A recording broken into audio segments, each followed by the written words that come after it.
Magistrado acaba de ser expulso do cargo, tá fora do cargo, e o motivo desta expulsão vai deixar todos vocês de queixo caído, gente, tá? É breaking news, notícia de última hora, notícia fresquinha que acabou de sair do forno. Eu vou trazer essa informação completa nos mínimos detalhes aqui para todos vocês. Outra bomba que acabou de explodir em Brasília, gente, tá? O ministro Alexandre de Moraes e o Davi Alcolumbre, presidente do Congresso Nacional do Senado Federal, estão extremamente furiosos. Por quê, gente, tá? Vazou na imprensa uma reunião secreta. Quem estava participando desta reunião secreta, que não era para ter sido, não era para vazar na imprensa, a informação que acaba de chegar é que aconteceu uma reunião secreta que era para ter ficado na surdinha, mas a imprensa descobriu. Quem participou dessa reunião? O ministro Alexandre de Moraes, Davi Alcolumbre, presidente do Congresso Nacional e do Senado Federal, o ex-advogado do Lula e atual ministro do STF, Cristiano Zanin, e o Jorge Bessias, gente, tá? Esses quatro, gente, tá? A imprensa descobriu que esses quatro estavam em reunião secreta no dia de ontem. E qual foi o assunto, né? Quais foram os assuntos abordados nesta reunião? Por que que essa reunião era para ter sido secreta, na surdinha, para ninguém saber? E principalmente, gente, tá? Um dos assuntos foi a questão da indicação do Jorge Bessias para o STF. Por que que Alexandre de Moraes estava nessa reunião? Por que que o ex-advogado do Lula, tá? O Cristiano Zanin, ministro do STF, estava nessa reunião? E além dessas quatro autoridades, ainda teve mais uma grande autoridade de Brasília, gente, tá? Vocês querem saber tudo isso, tá? Por que que era para ter sido reunião secreta? Por que que era tudo secreto? Gente, eu vou revelar tudo para vocês. Esta bomba acabou de explodir. A imprensa descobriu essa reunião entre todas as autoridades. Quem é esta quinta autoridade que participou dessa reunião? Eu vou revelar tudo aqui nesse boletim para vocês. Vocês vão ficar completamente chocados. Eu vou explicar tudo nos mínimos detalhes. E o Lula, gente, tá? Acabou de sofrer uma derrota devastadora. O Lula tá desesperado, tá desnorteado, extremamente desesperado com uma notícia terrível que acabou de ser confirmada para ele aqui agora, neste exato momento. Gente, esse vídeo tá simplesmente impecável, imperdível. Assista do início até o fim, porque é uma pancada que eu separei para trazer aqui a partir de agora para vocês. Rapidamente, claro, só não esqueça de se inscrever aqui embaixo no canal, ativar o sininho das notificações. Informação, né? Novas informações sobre possibilidade de Alexandre de Moraes ser sancionado com a Lei Magnitsky novamente. Última atualização, essa notícia, essa informação saiu hoje no Metrópolis. A previsão do bolsonarismo para a volta da Lei Magnitsky contra, né, a tão temida Lei Magnitsky contra Alexandre de Moraes novamente. A matéria diz o seguinte: lideranças bolsonaristas apostam que o eventual retorno da Lei Magnitsky contra o ministro do STF, Alexandre de Moraes, poderá ajudar eleitoralmente o presidenciável Flávio Bolsonaro. Se ele fosse sancionado com a Lei Magnitsky, isso iria ajudar o Flávio Bolsonaro na sua campanha. A previsão, contudo, é de que isso não será tão trivial. Isso porque, embora não seja mais necessário uma etapa técnica, a medida depende de uma ordem de Donald Trump revertendo sua própria decisão. Algo que não seria surpresa para ninguém, né? De Donald Trump pode-se esperar absolutamente tudo. Bolsonaristas lembram que o atual presidente dos Estados Unidos não costuma ter resistência em recuar de suas decisões, mas ressaltam que esses recursos costumam levar algum tempo. O governo Trump aplicou a Lei Magnitsky contra Moraes em 30 de junho de 25, mas revogou a medida em 12 de dezembro. E eu lembro que na época o Moraes fez até festa, né, comemorando, teve alguns convidados, comemorou. E agora tá surgindo o burburinho nos bastidores dos Estados Unidos de que a sanção Magnitsky pode voltar a ser sancionada, aplicada contra o ministro Alexandre de Moraes, e tá aí um temor que isso possa acontecer.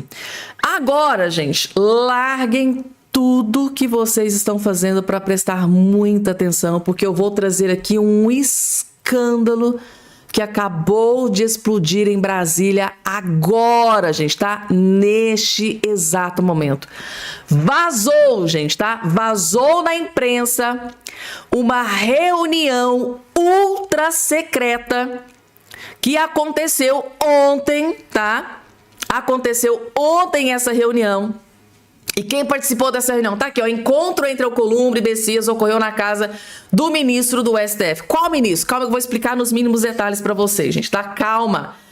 Vocês não têm noção da bomba que veio a partir dessa reunião. Que tem mais duas matérias que eu vou trazer aqui em seguida, explicando pra vocês onde o resultado que deu dessa reunião. E o resultado foi uma tragédia. Calma que eu vou explicar para vocês. Então vazou na imprensa o encontro entre o Alcolumbre, né, o Bessias, ocorreu na casa de um ministro do STF. Vamos lá, vamos entender quem estava participando dessa reunião, para logo em seguida eu trazer o restante das informações para vocês. Indicado por Lula ao STF desde novembro de 2025, o ministro Jorge Bessias finalmente teve um encontro presencial com o presidente do Senado, Davi Alcolumbre, na semana passada em Brasília. Calma que a notícia não é tão boa quanto tá parecendo não, tá? O Davi Alcolumbre ficou furioso, porque parece que armaram um arapuca, uma armadilha para ele. Ele não sabia que ia encontrar o Bessias. Calma que eu vou explicar, é um escândalo, gente, calma. O Davi Alcolumbre tá furioso, tá pistola com isso aqui. Armaram pra cima do Davi Alcolumbre. Ó, a reunião, segundo apurou a coluna Igor Gadelha, aconteceu no final da tarde da última quinta-feira, dia 23/4. Tá? Essa reunião aconteceu no dia 23/4.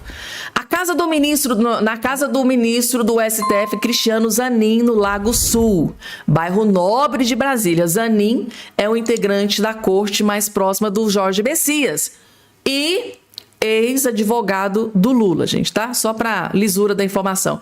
Além do anfitrião de Bessias e do presidente do Senado, o encontro teve ainda as presenças do ministro do STF, Alexandre de Moraes, e do Rodrigo Pacheco. Então, além dos quatro, estava nessa reunião o Rodrigo Pacheco, gente, tá?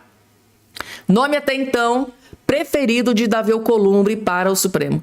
Aliados de Davi Alcolumbre afirmam que o encontro foi casual. O Zanin teria chamado o presidente do Senado para sua casa e só depois anunciou que convidaria o Bessias. No que o senador não se opôs, o grupo conversou em uma roda ampliada. Aí, claro que vocês estão se perguntando, mas qual o motivo dessa reunião? Por que essa reunião foi marcada? Por que a reunião foi secreta? Por que eles não queriam que essa reunião vazasse na imprensa? E aí, o Jorge Bessias conseguiu o que ele queria? O apoio da Davi Alcolumbre? Acho que não, gente. A casa realmente caiu pro Jorge Bessias. Calma que eu vou explicar aqui. Tá aqui, gente. Vai acompanhando que eu vou trazer todas as respostas aqui para vocês. Presença de Jorge Bessias na casa de Zanin pegou Alcolumbre de surpresa. A revista Veja revelou que a presença do Jorge Bessias na casa do Zanin pegou o Davi Alcolumbre de surpresa. E parece que ele não gostou. Foi uma dessas ocasiões que acontecem em Brasília, tá? Na semana passada, o celular de Davi Alcolumbre recebeu uma ligação importante. Do outro lado da linha estava o ministro do STF, Cristiano Zanin, com um convite para um café reservado, coisa de família e amigos, né, na residência do Zanin, em Brasília, sem pauta nem questões políticas ou institucionais a serem tratadas. Alcolumbre foi e levou o ex-presidente do Senado, Rodrigo Pacheco. Gente, que situação! Aí, o Davi Alcolumbre, aparentemente sem saber que o Jorge Bessias ia estar lá, levou o Rodrigo Pacheco, que é amigo do Davi Alcolumbre, né? Rodrigo Pacheco é amigo do Davi Alcolumbre. Chegando na casa de Zanin, além de familiares e amigos, estava lá o ministro Alexandre de Moraes. A conversa se desenrolou inicialmente sem grandes propósitos, com temas variados, até que um convidado foi anunciado, até chegar um outro convidado. Tratava-se de era o escolhido do Lula para uma vaga no STF, Jorge Bessias. Eu fico se imaginando, gente, a cara do Davi Alcolumbre, que tava com o Pacheco do lado, e ali na frente dele o Jorge Bessias que ele evitou categoricamente durante todas essas semanas lá dentro do Congresso Nacional. E parece que o Cristiano Zanin foi lá e... parece uma armadilha, né? Uma arapuca. E ele caiu igual um pato, gente, tá? A chegada do ministro da AGU surpreendeu Alcolumbre, tá? O presidente do Congresso vinha ignorando pedidos de aliados de Bessias para que conversasse com o escolhido de Lula e declarasse apoio a ele na sabatina marcada para esta quarta-feira. Entre alguns goles num copo de suco, Alcolumbre adotou uma postura mais fechada, enquanto Zanin e Messias tomavam a iniciativa de quebrar o gelo. Conversa vai, conversa vem. Messias se voltou para Alcolumbre e foi direto ao ponto, pedindo o apoio do presidente do Congresso ao nome dele na votação que ocorrerá no Senado. Lembre-se que lá no início, a informação é que o Zanin ligou para o Davi Alcolumbre, olha, sem questão política, é coisa corriqueira, vamos conversar. Aí chegou lá, chegou lá o Jorge Bessias e partiu para cima do Davi Alcolumbre. E aí, eu vou ter seu apoio, né? Lá na sabatina, vou ou não vou? Um grande silêncio se fez, tá aqui, gente, um grande silêncio se fez. O Davi Alcolumbre ficou em silêncio. Alcolumbre, segundo relatos de aliados, nada disse, ampliando o desconforto do momento. Instantes depois, com a educação característica, o senador limitou-se a prometer a Messias um ambiente institucional, tranquilo no Senado, em que a sabatina e a votação em plenário se darão sem atropelos, mas só isso. Não prometeu nada para o Jorge Bessias, gente. Que situação constrangedora para o Bessias do Lula. Desconfortável com a situação, ele havia ido até a casa de Zanin para encontrar amigavelmente o ministro e o Moraes, não para uma reunião institucional com Messias, algo que vinha evitando. Alcolumbre logo deixou a residência do magistrado, ou seja, ele não gostou e logo, pirulitou dali, tomou Doril e sumiu. Meu Deus do céu. Aliados, depois do encontro ter sido revelado por Mônica Bergamo nesta terça-feira, o chefe do Senado demonstrou descontentamento com a instituição, com a situação. Ele ficou furioso com essa situação. Ele não gostou, porque ele sabe que caiu numa arapuca, né, gente? Tá basicamente, literalmente, claro, parece uma arapuca, uma armadilha. Cara, eu vou convidar aqui o Davi Alcolumbre, vou falar que é coisa corriqueira, vamos conversar aqui. Chegou lá quem estava lá? O Bessias, que ele evitou por semanas no Congresso Nacional, gente, tá? O Bessias não queria ver o Bessias... O Davi Alcolumbre não queria ver o Bessias nem pintado de ouro na sua frente. Aí, o ex-advogado do Lula, o Zanin, e ministro do STF, foi lá e armou essa reunião. Na avaliação de Alcolumbre e aliados, Messias pode conseguir os votos necessários sem sua ajuda para ser aprovado no Senado. Ele não prometeu que vai ajudar. Aí teve essa outra informação, gente. A informação que acaba de chegar é que o Alcolumbre ficou irritadíssimo. Ele ficou furioso com o vazamento do encontro com o Messias. Ele não queria que ficasse secreto, ninguém pode saber. Queria que não vazasse na imprensa, mas a Mônica Bergamo foi lá e descobriu. A Mônica Bergamo, da Folha de São Paulo.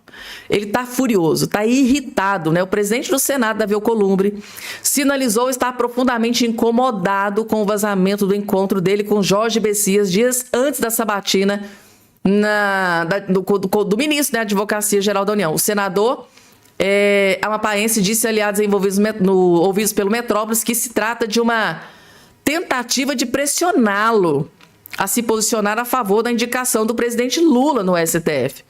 E ele não cede à pressão, tanto é que ele, basicamente, lá no encontro, deixou o Jorge Bessias falando sozinho, gente, tá? A situação ficou pior do que antes para o Jorge Bessias. Silêncio de Alcolumbre deixa Bessias no escuro antes da sabatina. Ou seja, armaram para cima do Davi Alcolumbre, eles deixaram ele mais furioso do que já estava E o resultado de tudo é o silêncio. Davi Alcolumbre está se lixando para o Jorge Messias. O Davi Alcolumbre nunca quis Jorge Messias lá no STF. Quis o Rodrigo Pacheco. Tanto é que o Rodrigo Pacheco estava lá. Gente, eu fico imaginando o Rodrigo Pacheco no meio ali daquela reunião.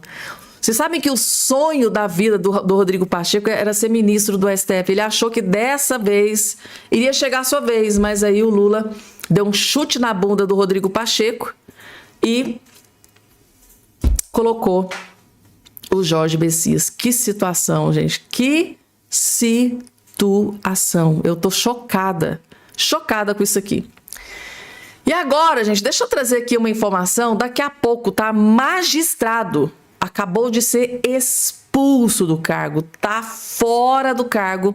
Mas antes, deixa eu trazer aqui essa notícia que com certeza o Lula não deve ter gostado muito de ter ido parar na imprensa. O governo Lula deve gastar 16 milhões com refeições. Já vida de luxo. Por que o Lula soca tanto imposto no lombo do povo brasileiro? Para isso aqui ele precisa torrar, precisa gastar. E vamos trabalhar, gente, tá? Faz o L, moçada. Eu fico pensando naquela galera que fez o L e pediu voto pro Lula, né? Vamos pagar imposto, porque o Lula... A gente tem esses dois aqui, gente, para sustentar. Vamos trabalhar muito. É triste, né, gente? Pior é saber que eu não votei nisso aqui. Eu sou obrigada a ficar bancando aqui as mordomias desses dois. Oh, meu Deus do céu. O governo Lula reservou pouco mais de 16 milhões para garantir refeições à Granja do Torto e aos palácios do Planalto, do Alvorada e do Jaburu. O contrato sob demanda terá duração de 1 ano. De acordo com a encomenda, que prevê mais de 570 mil unidades, trata-se do fornecimento de alimentos para almoço, jantares, lanches e coffee breaks. Gente, vamos ter que bancar essa vida de luxo. Alguém tem que pagar essa vida de luxo da Janja e do Lula. Quem que vai bancar? Quem que vai pagar tudo isso? Nós, gente. Né? Por que o Lula só pensa em imposto? Por que o Tachad enfiou esse monte de imposto no nosso lombo? Para isso. Vamos socar imposto no lombo desse povo, porque vamos ferrar e lascar com esse povo. Falando em ferrar, eu tive acesso aqui à informação, assim, zero surpresa, claro, mas assim, eles nem disfarçam. Para surpresa zero de ninguém, o PGR, o Paulo Gonet, arquivou o pedido de investigação contra Gilmar Mendes por homofobia, ou seja, bastou o pedido de desculpas. A Débora do Batom não teve essa chance de pedir desculpas e ser desculpada, ser perdoada. Não, ela, né? Segundo o STF, a Débora do Batom cometeu um crime gravíssimo, pegou 14 anos de prisão e, segundo os principais juristas do Brasil, o decano Gilmar Mendes cometeu um crime. Homofobia é crime, né? Inclusive, gravíssimo. E acontece alguma coisa, só dá vazão ao Romeu Zema, que são intocáveis, né? Tá aqui, gente, o PGR arquivou. O PGR protegeu o ministro Gilmar Mendes e não deixou ele ser investigado, responder por crime, nada. O PGR arquivou um pedido de investigação contra o ministro Gilmar Mendes do STF por suposta homofobia. O caso se refere a uma entrevista, né, do decano ao Metrópolis, em que ele cita a homossexualidade como uma possível acusação injuriosa contra o ex-governador de Minas Gerais, pré-candidato à presidência. Só para a lisura da informação, gente, tá claro, zero surpresa, mas vocês sabiam que o Janot, que o Paulo Gonet, o PGR Paulo Gonet, é ex-sócio do Gilmar Mendes, né? Sim. Num passado aí não muito distante, eles foram sócios em uma empresa. Inclusive, ali nos bastidores, rola ali na boca miúda que o Gilmar Mendes foi o precursor, né? Foi o que mais defendeu o Messias na PGR. O Paulo Gonet na PGR.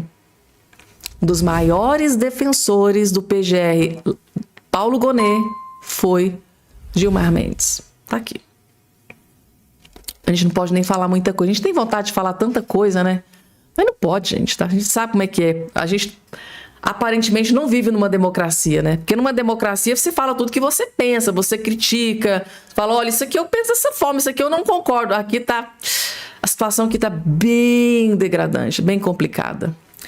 E agora o magistrado foi expulso do cargo, basicamente expulso do cargo. Desembargador do Maranhão é afastado por autorizar saque de 1 milhão 4 dias após sentença. Nem disfarçou também, né?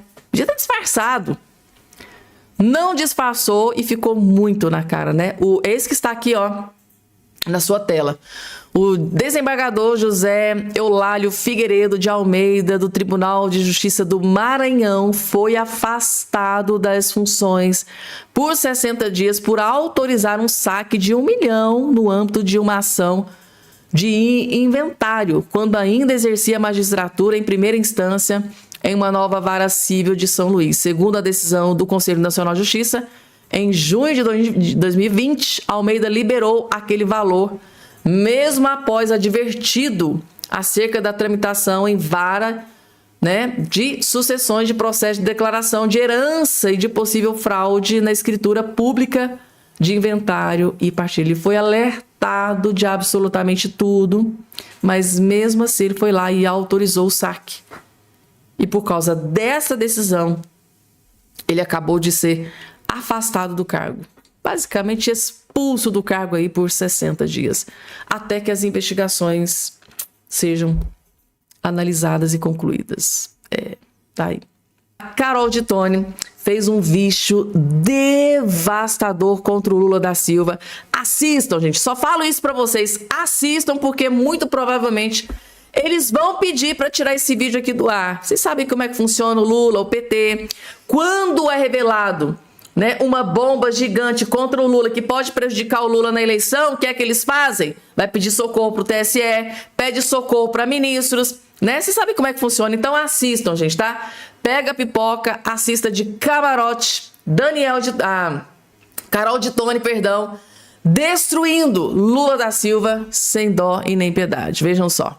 Senta que eu preciso da tua atenção agora, porque o que eu vou apresentar parece mais um filme de terror baseado numa história real.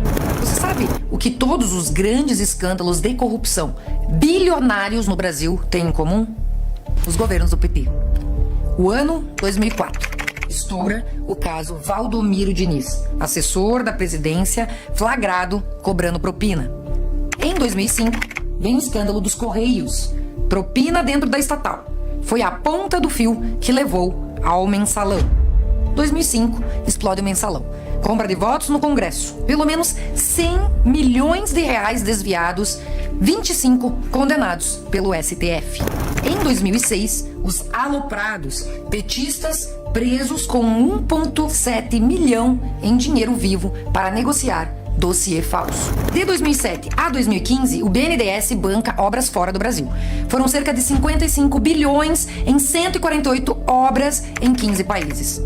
Cerca de 5 empreiteiras, depois investigadas na Lava Jato, captaram basicamente todas essas obras. Venezuela, em Cuba, em Angola, teve calotes de quase 5 bilhões e o dinheiro do brasileiro cobriu o rombo. Em 2014, começa a Lava Jato. Investigações que revelam desvios bilionários da Petrobras. A estatal reconheceu 6 bilhões em perdas só em um dos cálculos, com estimativas do impacto total de mais de 42 bilhões quando somados superfaturamentos, desvios e prejuízos à nossa economia. Em 2014, o Postales, fundo de pensão dos funcionários do Correio, entra em crise. Perdas, rombos sucessivos acumulados desde 2009. Sem reajuste, desde 2016, o déficit já ultrapassa 12 bilhões, afetando os aposentados e trabalhadores. Tudo isso no Lula 1 e 2, no Dilma 1 e 2. Quando o Lula retorna ao poder, temos mais um escândalo vindo à tona. Em 2025, investigações apontam cerca de 6 bilhões em descontos indevidos do INSS. Sim, dos nossos aposentados, pensionistas, nossos velhinhos. Em 2025, estatais federais registram déficit de 5 bilhões, o segundo pior resultado da história. E aqui entra mais um novo escândalo. O caso do Banco Master. e instituições ligadas. Impacto estimado em 52 bilhões no FGC. Um fio que ainda está sendo puxado e promete revelar ainda mais. Gente, sempre bilhões, sempre estatal, sempre dinheiro público, ou seja, dinheiro nosso, dinheiro do povo brasileiro. E o resultado desse ciclo? O Brasil entre os piores colocados do mundo quando o assunto é corrupção. Tem jovem que não viveu a era do mensalão, não lembra do petrolão, não lembra dessas cifras. E é exatamente nisso que o PT aposta, no esquecimento. PT e corrupção coexistem. Não se deixe enganar.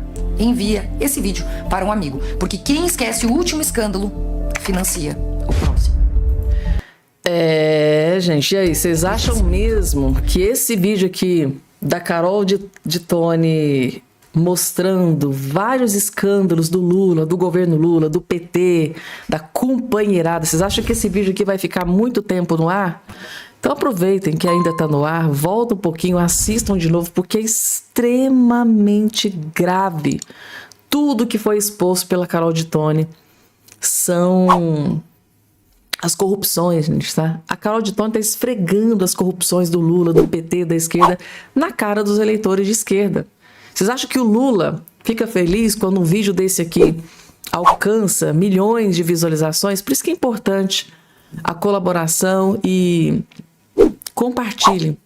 Atendam o pedido da Carol. Compartilhem, explode esse vídeo o máximo possível que vocês puderem para que a verdade chegue em todo cidadão de bem no Brasil que quer a mudança, que quer um futuro melhor ao povo brasileiro. Tá aí, gente, tá? E agora tem mais desespero, gente, tá? Segundo jornalista do UOL, Planalto e o PT está em estado de alerta máximo com a aliança de Flávio Bolsonaro e Romeu Zema, gente, tá?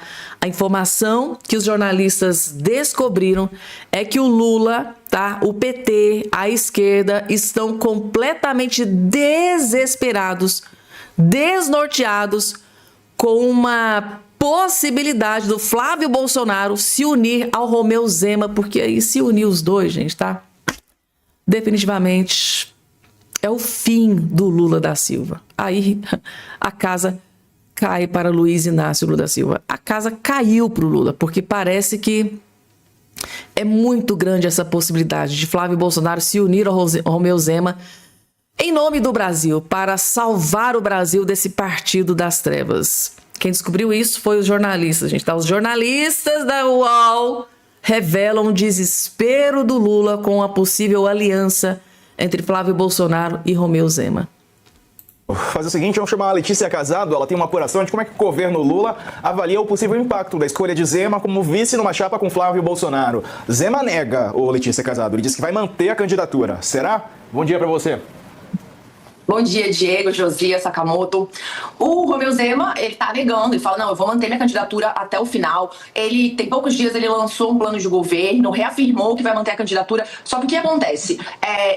Os partidos só oficializam as candidaturas em julho, nas convenções partidárias, que começam em 20 de julho. Então, até lá, tudo pode mudar. O que não dá para mudar é quem tá ocupando um cargo e não pode mais concorrer, como é o caso do Tarcísio. Não pode mais mudar para concorrer a outro cargo diferente. O Romeu Zema saiu do governo de Minas, então ele pode ser candidato à presidência, mas também pode, por exemplo, ser vice-candidato, vice-presidente em alguma chapa.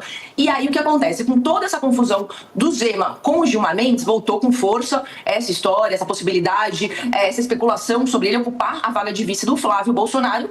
E tem um grupo ao redor do presidente Lula que está preocupado sim com isso, porque eles falam o seguinte: o Zema é um nome muito forte em Minas Gerais e ele pode ajudar a converter o voto ou mesmo a consolidar o voto de quem está indeciso. Então, Minas é o segundo maior colégio eleitoral do país, tem cerca de 10% dos eleitores, e o Zema pode conseguir chegar lá e conversando, porque ele conhece muito bem o estado, governou o estado por muito tempo, pode ajudar a consolidar esses votos anti-Lula, esses votos a favor do Flávio Bolsonaro. E esse combo tem causado bastante preocupação para um grupo de aliados do Lula. Fato. Agora, tem gente ali ao redor do presidente que vira e fala, não, mas peraí, o Zema não é mais forte como ele era antes, tá com a imagem desgastada, em 2022 ele não conseguiu ajudar a eleger deputado federal pelo Partido Novo em Minas Gerais, ele não tá com essa bola toda, não vai fazer tanta diferença. Fato é que a gente tá nesse momento, o grupo do Lula tá vendo um momento muito delicado nessa pré-campanha, né, que não é campanha oficial, mas já tá nas ruas, tá todo mundo preocupado olhando esse crescimento expressivo do Flávio. E agora, esse crescimento forte do Zema nas redes sociais, nas conversas, nas rodas de conversas, na boca do pessoal. E isso tá chamando atenção, sim. Então, até lá, até julho, vai ficar tudo meio nessa discussão. Tem um grupo de aliados do Flávio que queria a senadora Tereza Cristina como vice, mas que fala, bom, se não for ela, tem que ser um outro nome forte de peso nacional. E é por isso que o Zema, ele tá com toda essa bola nesse momento. O que é a avaliação geral, só para finalizar, a avaliação geral aqui em Brasília o que o Gilmar Mendes fez ajudou bastante a cacifar, a inflar o poder do Romeu Zema nessa eleição de 2026, Diego. Pessoal, vocês conseguem imaginar uma chapa? Por isso que eu sempre, assim, claro, gente, tá? O Romeu Zema, ele tem que escolher o que né? Ele tem o livre-arbítrio de escolher, mas vocês já imaginaram, gente, uma chapa, Flávio Bolsonaro e Romeu Zema, que tem crescido também de forma avassaladora nas redes sociais? Vocês têm noção, gente, tá? Do tanto de visualização que o Romeu Zema está conquistando aí nos últimos dias com essa série dos Intocáveis. Vocês têm noção da quantidade de seguidores que o Romeu Zema tem conquistado nos últimos dias? Vocês têm noção, gente, do que pode acontecer com o Lula, com uma aliança entre Flávio Bolsonaro e Romeu Zema, gente, tá? Que na atualidade são as duas figuras da oposição que tem mais destaque nas redes sociais. Imagina, eu acho o seguinte, a minha opinião, se isso aqui se firmar, se isso aqui se confirmar, o Lula vai ter um infarto fulminante. Aí, gente, na minha opinião, se houver a confirmação de aliança, de chapa entre Flávio Bolsonaro e Romeu Zema, na minha opinião, o Lula desiste da candidatura. Ele não vai querer ser humilhado pelo Flávio Bolsonaro e por Romeu Zema. Ele não vai, gente. Ele não vai, ele vai desistir. Ele vai pular fora do barco. Ele vai dar uma desculpa da saúde. Gente, em questão de saúde, eu vou ter que me retirar da candidatura. Isso é a minha opinião, gente, tá? Coloca aqui embaixo a opinião aí de todos vocês.